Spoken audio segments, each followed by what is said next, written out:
Olá, pessoal! Meu nome é Caroline. Estamos aí estudando noções sobre os direitos da pessoa com deficiência. E hoje o nosso enfoque vai ser sobre o Estatuto da Pessoa com Deficiência, essa legislação super importante e que a cada dia mais vai ser cobrada nos nossos concursos públicos. Bom, pessoal, vamos começar essa aula, vamos começar a conversar sobre essa disciplina tão bacana e tão interessante. Aqui o meu contato para vocês, alguma dúvida, o que vocês queiram aí perguntar, estou à disposição para responder. Gente, Estatuto da Pessoa com Deficiência. Vamos falar aí um pouquinho sobre o começo do nosso estatuto, noções iniciais. Bom, gente, qual que é o objetivo do Estatuto da Pessoa com Deficiência? Nós tivemos a Convenção dos Direitos da Pessoa com Deficiência, que foi assinada pelo Brasil, um compromisso em âmbito internacional com os direitos humanos das pessoas com deficiência. E assim, após a incorporação da Convenção no nosso ordenamento jurídico interno, o Brasil, ele preparou, analisou essa convenção internacional e a reproduziu, de certa forma, no Estatuto da Pessoa com Deficiência, na tentativa, na busca de harmonizar o nosso ordenamento jurídico com este tratado internacional. Então, qual é o objetivo do Estatuto? Alterar a nossa lei brasileira para ficar de acordo com a Convenção Internacional assumida pelo Brasil. Então, o Estatuto, ele busca assegurar e promover em condições de igualdade o exercício dos direitos e das liberdades fundamentais das pessoas com deficiência, para incluí-las e, é claro, garantir ali como cidadão os seus direitos. E é claro, gente, uma coisa muito interessante que vem com o Estatuto é que a gente muda a maneira de pensar os direitos da pessoa com deficiência. É uma mudança de paradigmas, são conceitos novos que são apresentados, pessoal. Bem interessante. E aí vocês vão perceber na aula de hoje como esses direitos são diferentes e é uma mudança significativa. Nós também chamamos o Estatuto da Pessoa com Deficiência de Lei Brasileira de Inclusão da Pessoa com Deficiência. Gente, isso aqui já foi questão de prova, este outro nome do Estatuto da Pessoa com Deficiência. Gente, por que o nosso legislador escolheu a forma de estatuto? Então, nós temos os códigos, a consolidação e o estatuto como formas em que o legislador pode escolher para ali reunir, sistematizar um direito, um conjunto de direitos. Então, os códigos, pessoal, eles são mais sistematizados. Os códigos, eles vão versar sobre um tema do direito. Por exemplo, o Código Penal, o Código Civil, não é verdade? Então, não sei se vocês já estudaram essas disciplinas, mas olha que interessante as características. Vai reunir em uma única lei várias regras sobre o mesmo ramo do direito. Mas nós também temos as consolidações. E a consolidação mais famosa é a consolidação das leis trabalhistas. Então, ao invés de nós reunirmos vários artigos sobre um tema em uma única lei, a consolidação pode reunir várias normas, várias legislações, e elas poderão estar organizadas de maneira sistemática ou não. Então, vamos combinar ali que na CLT existe uma certa baguncinha, quando comparado, por exemplo, com um código. Mas o estatuto é bem diferente, pessoal. O estatuto, ele não vai trazer apenas um ramo do direito. Ele vai trazer vários ramos do direito. Ele vai reunir vários temas diferenciados sobre um mesmo grupo de pessoas. Então, o estatuto, ele elenca alguém que vai ser protegido e, a partir daquele momento, ele vai acabar se relacionando com vários ramos do direito. Por exemplo, Estatuto da Criança e do Adolescente. Vai falar sobre saúde, vai falar sobre educação, fala sobre direito do trabalho, fala sobre um monte de coisa. Fala sobre direito penal também. Por exemplo, Estatuto do Torcedor. Todos esses estatutos, eles são uma espécie de microsistema jurídico, porque ele acaba envolvendo várias áreas do direito. E, é claro, acaba também alterando e modificando outras áreas do direito. Como a gente disse, o Estatuto da Pessoa com Deficiência, ele acaba mudando, por exemplo, o Código Civil, e dessa forma ele vai sempre no intuito de proteger um grupo de pessoas, reunir várias gamas do direito. Então, olha lá, reúnem-se vários ramos do direito, não são normas de um determinado ramo, mas sim para proteger um conjunto de pessoas. E quem nós vamos proteger com o Estatuto da Pessoa com Deficiência? Esse é o nosso gancho para o próximo tema. Mas antes disso, vamos fazer uma questãozinha? Vamos lá então. O Estatuto da Pessoa com Deficiência, instituído pela Lei Brasileira 3.146, resultou na condenação do Brasil na Corte Interamericana de Direitos Humanos, uma recomendação internacional. Gente, essa é a historinha da Maria da Penha. Na Lei Maria da Penha, nós tivemos ali uma condenação na Corte Interamericana. Não é o caso do Estatuto da Pessoa com Deficiência. B. Baseia-se na Convenção sobre os Direitos da Pessoa com Deficiência e em seu protocolo facultativo, em vigor no plano interno desde a promulgação do decreto. É isso aí, pessoal. O nosso estatuto é baseado na Convenção. O nosso estatuto quer alterar o ordenamento jurídico em prol de se parecer, de se adequar à Convenção sobre os Direitos da Pessoa com Deficiência. C. Constitui uma mudança legislativa relevante do ponto de vista humanitário, mas de pouco impacto jurídico, considerando que é norma programática e não inova na ordem jurídica. Na verdade, pessoal, inova na ordem jurídica, sim. Não é uma norma programática, não. Ela tem repercussão, ela altera, ela mudou muita coisa no nosso ordenamento jurídico, como vocês vão ver ao longo dessa aula. D. Inspira-se na diretriz da incapacidade da pessoa deficiente. Não, pessoal. A diretriz que nós vamos seguir aqui sempre é a da igualdade de condições. Queria propor um desafio para você. Quantas vezes eu vou falar igualdade de condições? Você vai lá e faz um risquinho. Depois você me conta. Porque nós vamos falar muito sobre isso. Igualdade de condições entre pessoas com deficiência e entre pessoas que não possuem impedimento natural. Ok? Nosso gabarito, letra B. Gente, quem é protegido pelo nosso estatuto?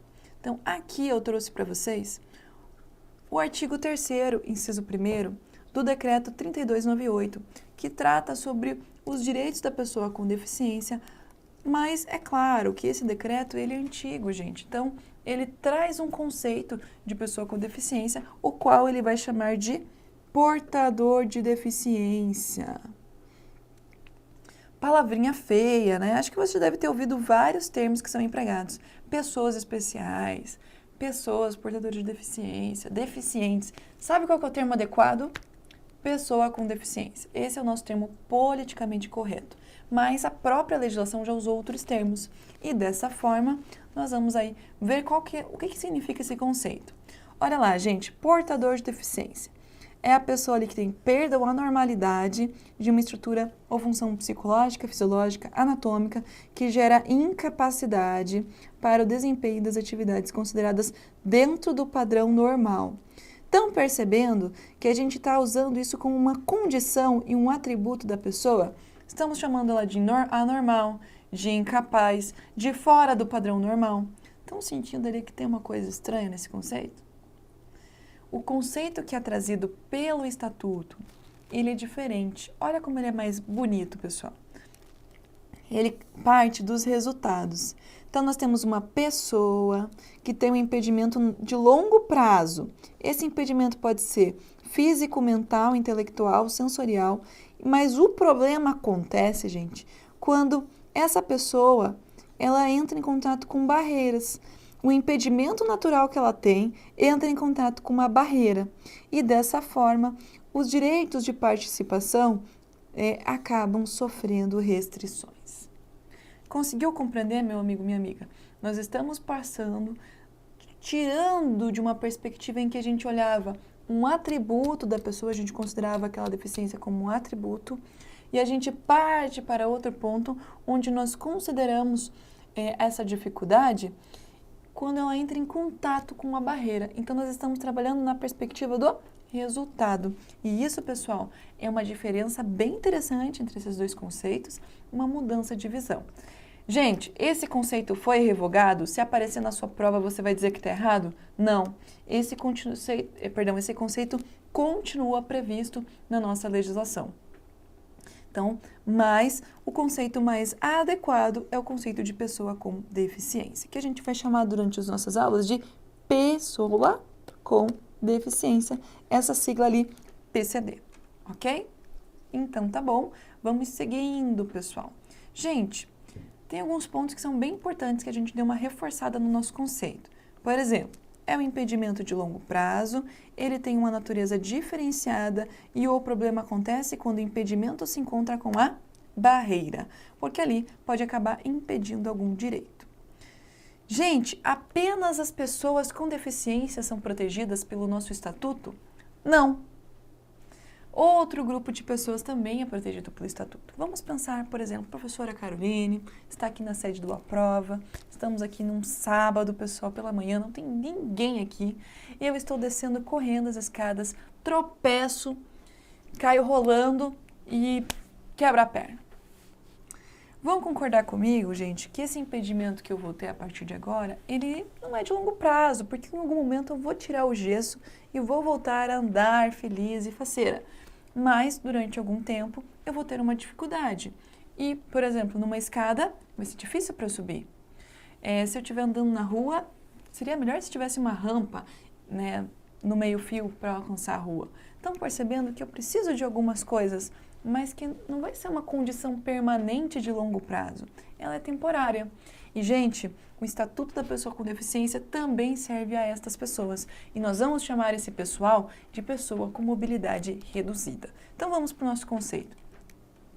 A pessoa com mobilidade reduzida é aquela que, por qualquer motivo, especialmente a professora Caroline caiu da escada, tem uma dificuldade de movimentação. Essa dificuldade, gente, pode ser permanente, mas ela pode ser temporária. Quando que ela é permanente? Quando é uma pessoa idosa, por exemplo. E quando ela é temporária? Quando a professora quebrou a perna. Ganhando ali uma redução de mobilidade, de flexibilidade, de coordenação motora, de percepção. E quem são? Olha só, gente, a lei dá exemplo. Quem são os nossos exemplos? O idoso, a gestante, a lactante, que é a mulher que está amamentando, e a pessoa com criança de colo e também o obeso. Professora, pessoa que quebrou a perna não está ali. De fato, não está. Mas não deixa de ser uma pessoa com mobilidade reduzida, não é verdade? Beleza, então. Vamos seguindo, vamos continuar no nosso estudo. Gente, já pensou para parar? Como é que nós vamos identificar quem é a pessoa com deficiência e quem não é? Quem é a pessoa mais gabaritada para fazer essa identificação? Você pode pensar, olha, professora, um médico, né, um ortopedista, alguém da área da saúde. Eu digo para vocês, o nosso estatuto preveu que quem vai dizer quem é a pessoa com deficiência não é apenas um profissional, mas é uma equipe com vários profissionais. Vamos no nosso slide que você vai compreender melhor esse conceito. É uma equipe multiprofissional, com vários profissionais de diferentes áreas, interdisciplinar. Então, quais são os critérios que esse pessoal vai utilizar para compreender, para dizer, olha, você tem uma deficiência, você não tem? Vai analisar os impedimentos e funções corporais, vai analisar o meio, fatores socioambientais, psicológicos e pessoais, vai analisar o desempenho nas atividades que essa pessoa tem e também a restrição na participação. Quero que você venha comigo e preste atenção nessa palavrinha aqui, porque é ela que vai nos ajudar quando a gente tiver uma dificuldade nesse tema. Biopsicossocial. Gente, a pessoa com deficiência, ela vai ter uma restrição biológica, ela vai ter uma restrição psicológica, mas para a gente poder analisar bem isso, nós também precisamos ver aspectos aí sociais, como ela realiza suas atividades, como é o meio ambiente dela. Então, o que você precisa gravar da equipe, que é uma equipe de multiprofissionais e interdisciplinar, que vai analisar de maneira biológica, psicológica e social. Biopsicossocial. Gravou isso, tá tranquilinho, gente. Olha lá, pessoal, isso aqui eu considero uma das coisas mais importantes da nossa aula de hoje, que são, e vocês vão ver que a gente vai gastar bastante tempo falando sobre isso, que são os conceitos apresentados no artigo 3º. Esses conceitos vão ser necessários para você conseguir compreender vários dispositivos do Estatuto. São uma linguagem especial formada aí para a gente falar dos direitos da pessoa com deficiência, ok? Olha que interessante. Acessibilidade, desenho universal, tecnologia assistiva, barreiras, tema super importante, comunicação diferenciada, adaptações razoáveis, elementos de urbanização, mobiliário urbano, residências inclusivas, moradia para a vida independente, atendente pessoal, profissional de apoio escolar e acompanhante. Praticamente nós vamos ver nos próximos slides cada um destes conceitos, mas se você tiver com o seu estatuto aí, abre lá, gente, no artigo 3º e você vai estudar comigo estes conceitos. O conceito de mobilidade reduzida também está previsto no artigo 3º, mas a gente já tratou anteriormente, ok? Beleza, então. Acessibilidade. Gente, como é que funciona o meu slide? Aqui nós temos uma reprodução do texto legal, ok? Aqui tem um resuminho que é o que eu quero que você grave no seu coração e nunca mais apague, ok? Então vamos lá, em azulzinho o que você precisa gravar, embaixo ali o que nós vamos conversar, os conceitos trazidos pela legislação. Gente, acessibilidade é quando há uso seguro para todos. Então você está andando na rua, você percebe que não tem uma rampa. Na verdade, a coisa mais tranquila que a gente tem para perceber é a falta de acessibilidade. Infelizmente, esse é um conceito aí que nós estamos implementando ainda aqui na cidade de Curitiba. Infelizmente, muitas calçadas não são adequadas para a pessoa com deficiência, a ausência de rampas. Então, quando a gente pensa em acessibilidade, muitas vezes a gente pensa no meio urbano, mas a acessibilidade, ela envolve muitas coisas. Ela envolve comunicação, a pessoa se comunicar de maneira acessível. Ela envolve, por exemplo, a pessoa poder exercer os seus direitos, entrar em um prédio e ter, por exemplo, um elevador para a pessoa com deficiência. Então, nós estamos falando de muitas coisas. A acessibilidade é muito grande, muito extensa, mas normalmente o que a gente pensa são nas rampas, não é verdade? Eu vou falar uma coisa da minha vida pessoal. Eu tenho meu pai com deficiência, ele é cadeirante, e, gente, é terrível andar aí no meio urbano com uma cadeira de roda. É muito complicado. E o conceito de acessibilidade vem nesse sentido, da gente garantir um ambiente adequado para as pessoas que têm dificuldades, impedimentos naturais. Olha lá o conceitinho da legislação. Condição de alcance para uso com segurança e autonomia dos espaços, mobiliários, equipamentos urbanos, edificações, transporte, informação, comunicação. Lembra que eu falei que o espectro é bem grande, gente? Acessibilidade é muita coisa. Seja em prédios públicos ou privados de uso coletivo, na zona urbana ou na zona rural, tanto para a pessoa com deficiência quanto para a pessoa com mobilidade reduzida. Lembrou da professora Caroline? Lembrou dela que quebrou a perna e que vai também precisar de uma rampa aí para ter um acesso mais adequado.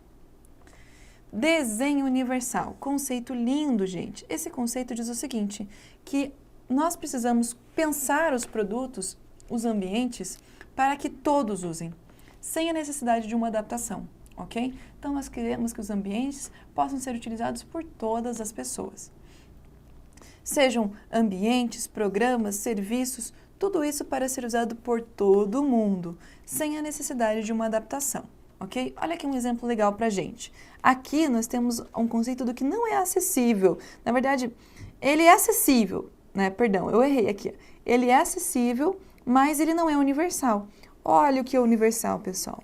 Todo mundo podendo usar o mesmo telefone. É claro que esse telefone aí, ele vai estar numa altura que tanto a pessoa com deficiência quanto a pessoa que não possui uma deficiência podem utilizar. Compreendeu, gente? Espero que tenha ajudado. Eu sei que eu me confundi aqui no começo.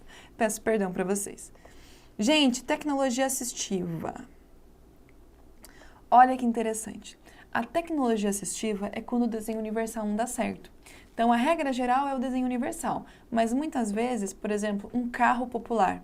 Um carro popular não pode ser dirigido por uma pessoa com deficiência, por exemplo, um cadeirante, porque ele vai precisar, por exemplo, entrar no carro. E ali nós vamos precisar de um banco especial, nós vamos precisar adaptar. Então, tudo aquilo que a gente precisa adaptar, a gente vai chamar de tecnologia assistiva. Então, olha lá, gente. produtos, equipamentos, dispositivos, recursos, métodos, estratégias, tudo ali que quer promover a funcionalidade, que quer melhorar a vida da pessoa, a gente chama de tecnologia assistiva. Aqui nós temos um exemplo de adaptação ali para a pessoa com deficiência. A tecnologia assistiva sempre quer ajudar, quer aperfeiçoar e deixar a pessoa com uma maior autonomia. Por quê, pessoal? Porque a pessoa vai encontrar dificuldades, vai encontrar barreiras naturais. Mas, gente, o texto do nosso estatuto ele é lindo quando ele fala de barreiras, porque ele classifica quais são elas. Então, gente, barreira é tudo aquilo que vai impedir a participação ou acesso aos direitos. Podem ser atitudes, ok? Também. E vão ali confrontar, impedir que a pessoa tenha acessibilidade, liberdade de movimento, de expressão, de comunicação, de compreensão, de circulação com segurança, pessoal. Olha lá, quais são as barreiras que o nosso texto lindo diz? Urbanísticas, e aqui eu quero que você pense na rua, nossos espaços públicos, vias e espaços públicos. Arquitetônica, aqui você precisa pensar em um prédio, porque a arquitetônica ela vai envolver, né, as habitações, os prédios. Transporte, gente, o nosso bom e velho ônibus, mas também aeroporto, rodovia, ferrovia, sei lá, barco, todos os transportes precisam ser adaptados para a pessoa com deficiência. Dificuldades ali que a pessoa pode encontrar na comunicação e na informação. Por exemplo, está assistindo um filme, não é verdade? Você ouve, você vê. E a pessoa que não ouve e não vê? E a pessoa que só ouve, ou a pessoa, sei lá, que só enxerga e não consegue ouvir? Vai precisar de uma legenda oculta? Vai precisar de alguém falando em Libras? Vai precisar de uma comunicação diferenciada, ok? Maravilha, então. Essa aqui eu adoro, gente. Eu quero que você grave no coração. Atitudinais. Atitudinais é a razão pelo qual você está estudando essa disciplina para o concurso público. Porque o examinador, quem está elaborando o concurso, não quer que você, como servidor, tenha uma atitude discriminatória, seja uma barreira para acesso aos direitos das pessoas com deficiência. As barreiras atitudinais, elas impedem ou prejudicam a participação da pessoa com deficiência com igualdade de condições, ok? Então, atitudinais são as atitudes das pessoas. E tecnológicas, tudo aquilo que envolve o acesso à tecnologia, muitas vezes um computador que não tem uma tecnologia assistiva, ou esses itens, todos aí para auxiliar a pessoa no desempenho de suas funções. Tranquilo, pessoal? Vamos falar um pouquinho mais de comunicação? É um tema bem interessante. Gente, a pessoa com deficiência, ela vai precisar de uma forma diferente de se comunicar. Então, nós podemos chamar de formas diferentes de interação e de línguas. E ali, gente, quais são as línguas? Língua brasileira de sinais, aqui, Libras. Pessoal, a palavra que está sendo dita aqui em Libras é Libras. Então, a linguagem brasileira de sinais, a visualização de textos, por exemplo, a pessoa não ouve, mas se tiver os textos escritos, ela vai poder compreender. O braille, o sistema de sinalização ou de comunicação tátil para a pessoa cega, caracteres ampliados para a pessoa que não é cega, mas enxerga com bastante dificuldade, dispositivos multimídia, assim como a linguagem simples. Muitas vezes a pessoa, ela é cega, mas simplesmente um programa que vai ler o texto é suficiente para ela, vai ajudá-la. Né? Escrita e oral, sistemas auditivos, meios de voz digitalizados, modos e meios e formatos para aumentar e serem perspectivas alternativas de comunicação. E ali, sempre a gente pensando na tecnologia, ajudando as pessoas nesse sentido. Adaptações razoáveis. Gente, esse conceito ele é bem legal e ele é trazido pela convenção e reproduzido pelo nosso texto do Estatuto da Pessoa com Deficiência. A adaptação razoável é assim. Você contratou alguém para trabalhar aí na sua empresa. Digamos que você seja um empresário. Uma pessoa com deficiência. Vai concordar comigo que nós vamos precisar de um banheiro adaptado, de rampas. Nós vamos precisar ali adaptar para um cadeirante, por exemplo. É claro, precisamos fazer essas adaptações, mas elas não podem ser desproporcionais. elas têm que ser razoáveis. É isso que diz o texto do nosso conceito. São adaptações, modificações e ajustes. Eles não devem acarretar um ônus desproporcional ou indevido, e eles têm que ser requeridos em cada caso, para que a pessoa com deficiência possa ali exercer direitos, oportunidades, por exemplo, no nosso exemplo aí, para ela poder trabalhar, ok? Lindo, né, pessoal? Conceito bacaníssimo e importante. Temos dois conceitinhos marotos aqui que estão bem ligados um ao outro. Elementos de urbanização. Os dois, gente, eles estão bem envolvidos com a questão da acessibilidade. Então, quando a gente pensa no elemento de urbanização, nós estamos pensando em algo maior, ok? Em algo maior. E quando a gente pensa no mobiliário urbano, a gente vai pensar em algo menor, mas que nós vamos conectar a esse algo maior. Então, vamos desenhar aqui uma casa, a casa da professora Caroline. A professora Caroline vai casar e ali está a casinha dela, bonitinha. Gente, o que é interessante aí que tenha para eu viver bem nessa casinha? É legal que tenha uma via ali urbana, né, gente? Um asfalto legalzinho, né? Uma pavimentação. É legal que tenha, por exemplo, iluminação pública. Vai que a professora chegue de noite lá da prova, né? É interessante, senão ela erra e bate o carro e quebra o muro. Não é verdade? A gente gosta, assim, de umas árvores, né? Deixando o ambiente mais bonito. O que mais, pessoal? Saneamento básico, não é verdade? Encanamento. Tudo isso que eu falei para vocês, que eu contei como coisas legais para ter no local onde eu vivo, são os elementos de urbanização. É aquilo que o arquiteto vai pensar na hora de construir um ambiente urbano. Mas, gente, os elementos de urbanização, eles são mais ideias, eles são mais conceitos. Para que a gente possa transformar isso na vida das pessoas, nós vamos precisar do mobiliário urbano. Então, olha lá, gente, o mobiliário urbano vai ser o poste, o mobiliário urbano vai ser, por exemplo, uma árvore, uma lixeira, um semáforo. Então, nós partimos daquela ideia maior, por exemplo, iluminação pública, e nós vamos para a ideia do poste, que é o nosso mobiliário urbano. Compreendido? Elementos de urbanização maior, mobiliário urbano, aquilo que a gente anexa no elemento de urbanização, aquilo que é menor, aquele item. E o mobiliário urbano, ele precisa ser muito bem colocado na cidade. Então, o poste ele não pode estar no meio da calçada. Por quê? Porque senão a pessoa com deficiência vai lá e vai acertar o poste, não é verdade? Então, ele tem um local específico para ele estar, assim como outros itens de mobiliário urbano. Não é verdade? Nós vamos, né, compreendendo esse conceito que está aliado à ideia de acessibilidade aí, urbanística, acessibilidade também arquitetônica. Maravilha, gente? Show de bola, então. Aqui, pessoal, nós vamos trabalhar alguns conceitos bem interessantes.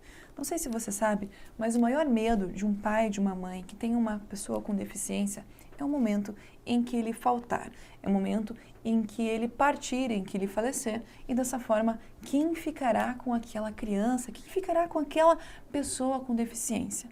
Então, o poder público, preocupado com as pessoas com deficiência que não possuem uma família que possa lhe ajudar, o que ele fez?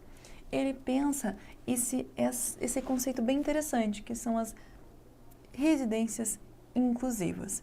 Então, as residências inclusivas, elas estão ao lado da assistência social e elas são voltadas para pessoas com deficiência que não tenham condições de subsistência que dependam de alguém. Olha lá, gente, é um serviço de acolhida com estrutura adequada para atender jovens e adultos com deficiência em situação de dependência, sem condições de se sustentar ou com vínculos familiares fragilizados. Então, aqui a gente pensa na ideia de dependência. Já, gente, a moradia para a vida independente, ela é voltada para jovens e adultos que tenham certa autonomia e que precisam, né, de uma ampliação da autonomia. Então, aqui, moradia para a vida independente, a gente está pensando em pessoas independentes. Ok? Show de bola, pessoal. Tranquilo? Vamos continuar aí nossos conceitos? Estamos quase terminando nossos conceitos aí das disposições preliminares. Gente, nós temos 3 conceitinhos bacaníssimos aqui para a gente conhecer. Atendente pessoal. O atendente pessoal é a pessoa que vai estar ao lado da pessoa com deficiência, ali ajudando nas atividades diárias. Por exemplo, a professora Caroline, quando não está aqui gravando, dando uma aula, trabalhando, né, está em casa e eu vou lá e ajudo meu pai, sou atendente pessoal dele. Alcança água, pega tal coisa, prepara alimento, tudo isso, né, estar ao lado da pessoa com deficiência ajudando. Pode ser um cuidador contratado, pode ser alguém da família.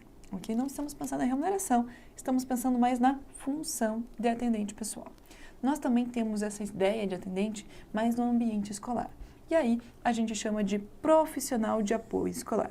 É aquele profissional que vai ajudar na locomoção, higiene, locomoção de novo aqui, em todos os níveis e modalidades de ensino. Então, pensando numa escola, vai ser aquela pessoa que vai estar ao lado da pessoa com deficiência, ajudando ela nas suas dificuldades ali, sendo um atendente pessoal, só que no âmbito escolar. Por isso é um profissional de apoio escolar. E o acompanhante, que é a pessoa que vai estar ao lado da pessoa com deficiência, pode ser o atendente pessoal, como pode ser, por exemplo, um enfermeiro ou alguém que esteja ali assessorando, ajudando. Tranquilo? Maravilha, conceitinho simples. Vamos fazer algumas questõezinhas aí para a gente gravar esses nossos conhecimentos, pessoal? Vamos lá, então. De acordo com o Estatuto, a avaliação da deficiência, quando necessária, será biopsicossocial, realizada por equipe multiprofissional e interdisciplinar. Assinale a alternativa correta quanto ao que se deve ser considerado nessa avaliação. Vamos lá, pessoal, vamos começar do E para o A. Então, vamos lá no D. Exclusivamente, o único critério para a gente analisar é a possibilidade e a condição de alcance para utilização com segurança e autonomia dos espaços urbanos? Tá sentindo, meu amigo, minha amiga, que o nosso examinador ele quer confundir você com o conceito de acessibilidade? É verdade. Então, ali ele não está falando dos critérios, ele está falando de acessibilidade. C. A adequação ou não dos fatores espaciais humanos que lhe garantam a presença de barreiras. Isso daí está muito estranho. Ele quer garantir a presença de algo que a gente acha que é ruim, que é a barreira. Novamente, nós estamos falando aqui de acessibilidade, mas, na verdade, ele tenta confundir vocês com o conceito de barreiras. B.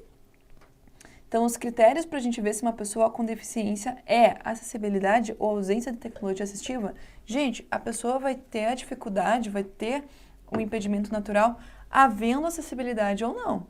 Então, a acessibilidade não pode ser o conceito, o critério para a gente definir se a pessoa tem uma deficiência. É algo que vai ajudar a vida da pessoa, mas não é essa a função da acessibilidade, definição de se a pessoa é deficiente ou não. Então, aqui, ele usa a ideia de tecnologia assistiva. Então, vamos ler a A, né?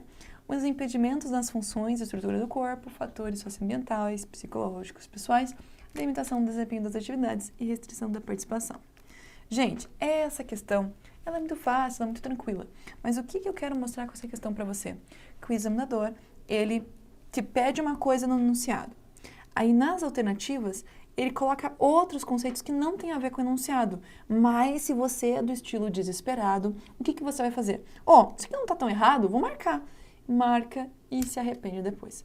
Então, é bem importante que você veja a correlação entre a assertiva que você está marcando e o enunciado, porque ele vai tentar te confundir com vários conceitos que não estão errados, mas que não têm a ver com o enunciado, ok? Vamos para mais uma questão. Para fins de aplicação do nosso estatuto, existem vários tipos de barreiras, que são obstáculos à participação social e à liberdade das pessoas com necessidades especiais. A propósito desse assunto, as barreiras tecnológicas são os entraves, obstáculos, atitudes, comportamentos que dificultem a expressão ou recebimento de mensagens de informação por intermédio do sistema de comunicação. Tá, você leu e você não achou que está tão errado assim. Tudo bem. Deixa estar, vamos continuar lendo a questão inteira. Nos transportes, são as existentes nas vias e nos espaços públicos e privados, aberto ao público ou de uso coletivo. Bom, transporte, você pensa no ônibus, você pensa na rua. Tá, você não acha que está errado, não é? Até que parece que faz sentido. Deixa estar.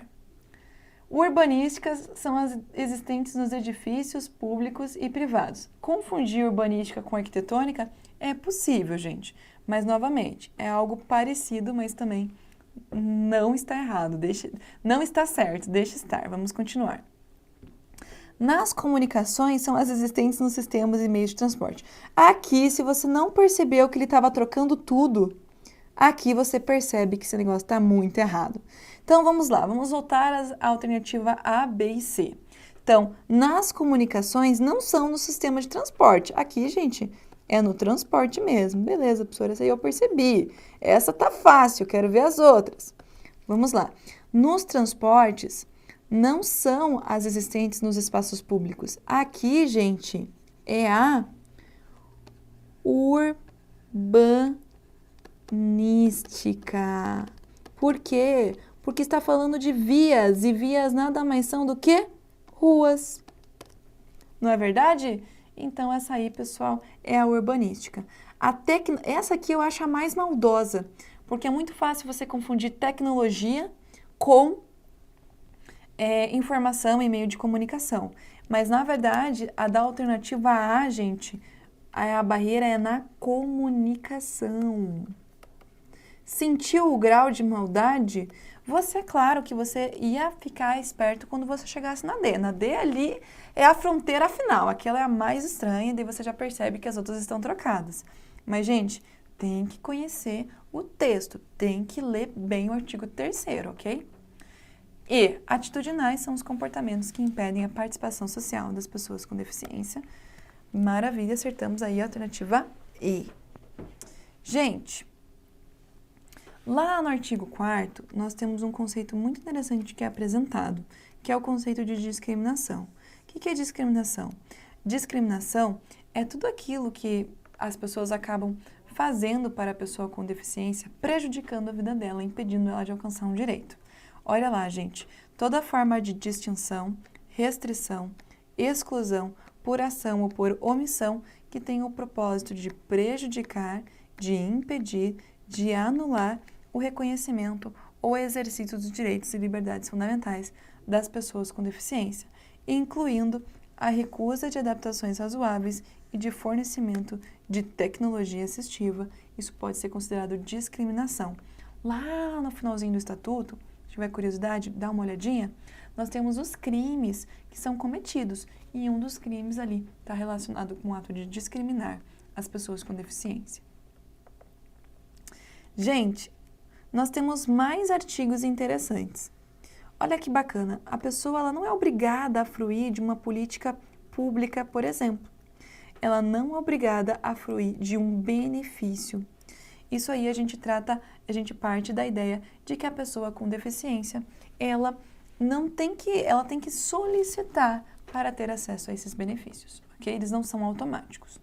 Então, nós também devemos proteger as pessoas com deficiência, todas as pessoas devem ser protegidas, mas principalmente as pessoas com deficiência, para evitar a negligência, a discriminação, a exploração e a violência.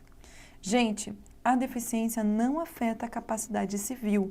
Essa foi uma alteração muito grande que teve do Estatuto, principalmente nas disposições finais, ele altera o nosso Código Civil.